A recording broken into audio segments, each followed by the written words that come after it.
So this instrument is called Surbahar, and I'll play a few notes of a raga, that is to say an Indian musical mode, and the name of this raga is Rageshri.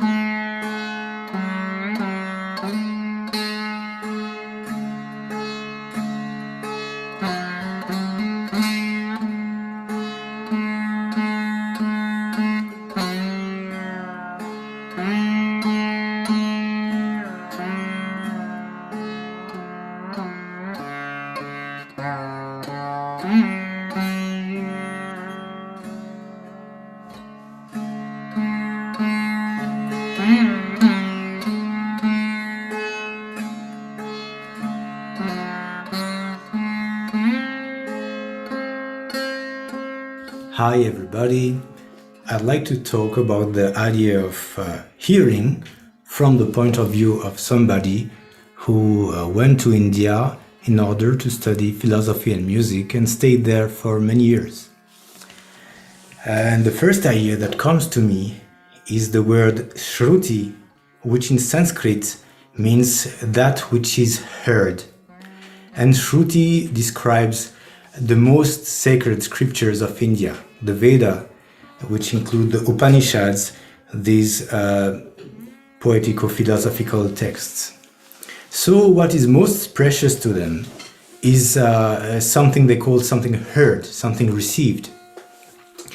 The sense of hearing with the animals is connected with the animals that are preyed, while the sense of sight is strong in the animals that are hunting, like the eagle. And at the human level, hearing is connected with receiving, taking in, whereas sight is more a sense that gives us a control of a situation. We have an oversight, and when we are given an explanation, when we say I see, it means we feel we have grasped the subject. So it's connected with receiving. And does this sense of receiving something beyond the scope of day-to-day understanding, which is what they meant by the word Shruti in ancient times in India, does it have a meaning today, as it comes from an ancient and probably what we would call a mystical tradition? And I believe that it does have. You can see in science today that scientists do speak about discoveries as things that seem to come to them, sometimes in a flash. And artists also speak of getting an idea from somewhere which is beyond the ordinary scope of daily life. So this special sense of hearing is still there today. And I believe it's there for everybody in different manners, not just artists or scientists. And what does it mean in an age of super abundant data that we have today? Well, there is an idea again in Sanskrit, which is the word prapancha. Prapancha describes a movement of the mind. It's the mind that goes from an idea to another, to more and more and more and more ideas and sounds, and goes basically to confusion. And they describe an opposite movement of the mind going slowly zeroing down to less and less ideas and towards silence. And naturally, the Indian traditions will tend to take us towards that silence. So does it mean that we have to, live in a forest and stop being in the digital era in order to get that silence? I'm not sure of that. I would rather say that it's a question of understanding the idea that they're explaining, if it can be useful. And so how do they reach this density of mind with less and less ideas, actually? So first thing is that their teachings are oral traditions, which means that if you want to study music or philosophy, you have to have a teacher that tells you the things. It's not as if you could learn the things from a book. They believe you cannot, because it's not information you learn. It's information given by a teacher. It's the information plus the presence. And so you can never simplify it in the form of a digital thing, digital data. This is the main point. And another thing is that they say that the human being has 5 organs of action in the same way that we have 5 senses of perception. And the foremost, the most powerful is speech. And it's more powerful than hands and feet in that tradition, in the sense that the consequences of speech can be far greater than the consequences of what you do with your hands and feet. And so a teacher will use words as having weight, because words have consequences. And by the way, the teacher in Sanskrit is guru, as everybody knows that word, and it comes from a root that means heavy. And it's because the teacher is the person whose words have weight. And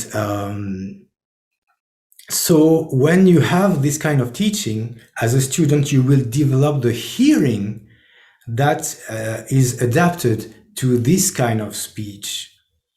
And I like to say something about my study of music. I studied Drupad, which is the ancient style of music in North India, very meditative. And I had a wonderful teacher who hardly spoke.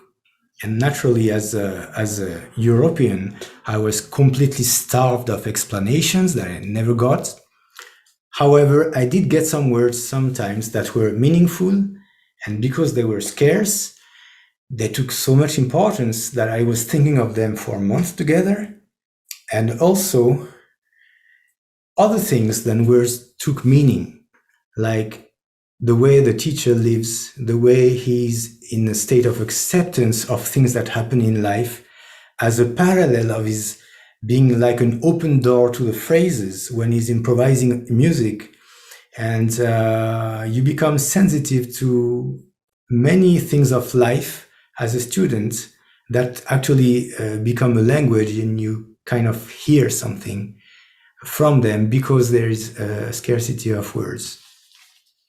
Now, one more thing is the style itself. When you come from the West, it's a style with no harmony, no orchestration, hardly any ornaments. And the form of the longest part of a performance, alap, is an improvisation note by note of the mode in the ascending order. So there is no simpler structure that you can think about. It's like a super simple recipe of music with few ingredients, but then you have to explore them very deeply.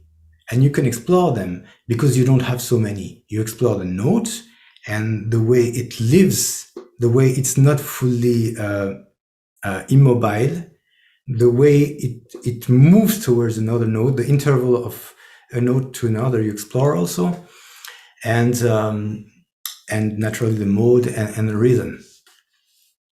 And this music naturally is a way of zeroing down the mind, and it's a set of sounds that take you towards the shore of silence.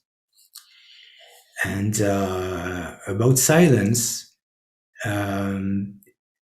it is necessary to have silence between phrases of music and also between phrases of speech to have meaning, because otherwise you have a phrase that's unending and you cannot even think of what you hear, and therefore it has no meaning for you. You have to have gaps and silences within speech or music so that you put the sounds on the background of your own mind and understanding and make them your own and know what meaning they have for you. And that's why in an age of unending information that's coming to us, we tend to feel that there is absolutely no meaning because there is no time for us to consider at all what we are hearing. And to end, I would like to tell an image that a sage of 19th century called Sri Ramakrishna used to say, speaking about students, disciples. He said, when you get a new student, it's like a water jug that's empty and you put in the river to fill it with water. It makes noise. You know, it makes gloop, gloop, gloop.